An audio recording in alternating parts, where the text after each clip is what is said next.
عن أنس بن مالك رضي الله عنه عن النبي صلى الله عليه وسلم قال: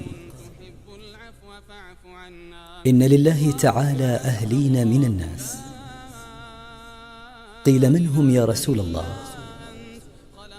قال: أهل القرآن، هم أهل الله وخاصته. إن في خلق السماوات والأرض واختلاف الليل والنهار لآيات لأولي الألباب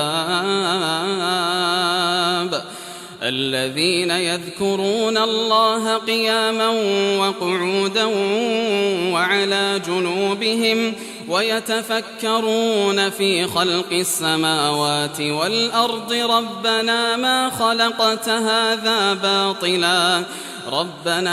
خلقت هذا باطلا سبحانك فقنا عذاب النار. ربنا إنك من تدخل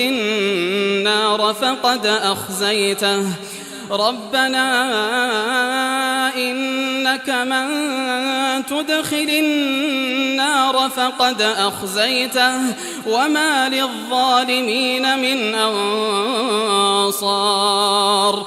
ربنا إننا سمعنا مناديا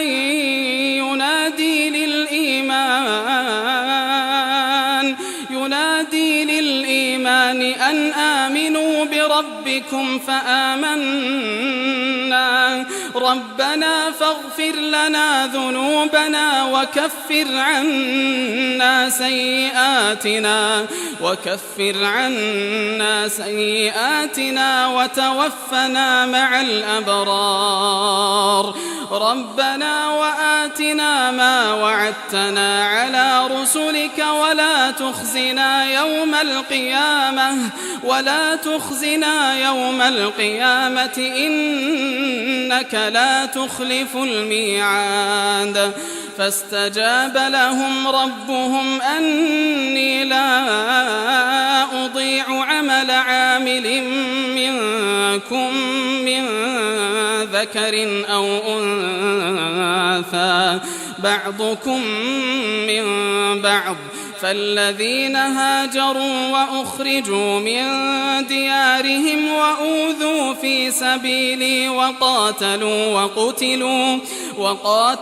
وقتلوا لأكفرن عنهم سيئاتهم ولأدخلنهم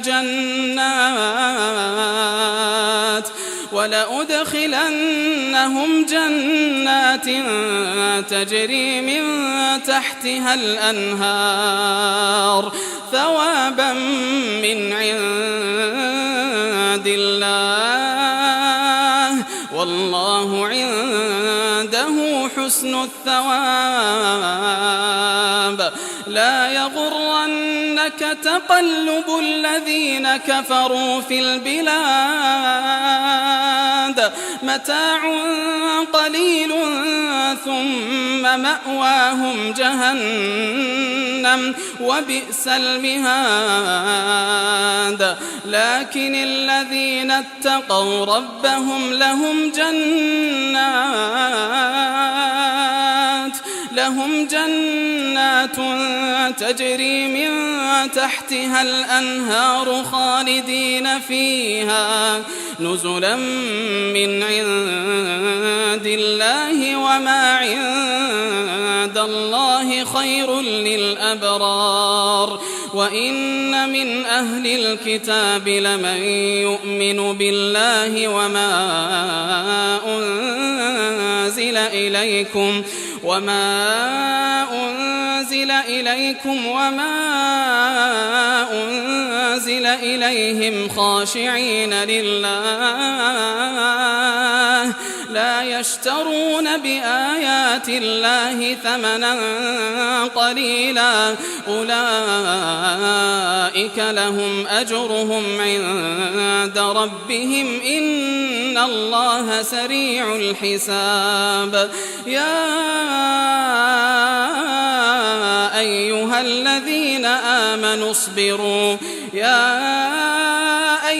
الذين آمنوا اصبروا وصابروا ورابطوا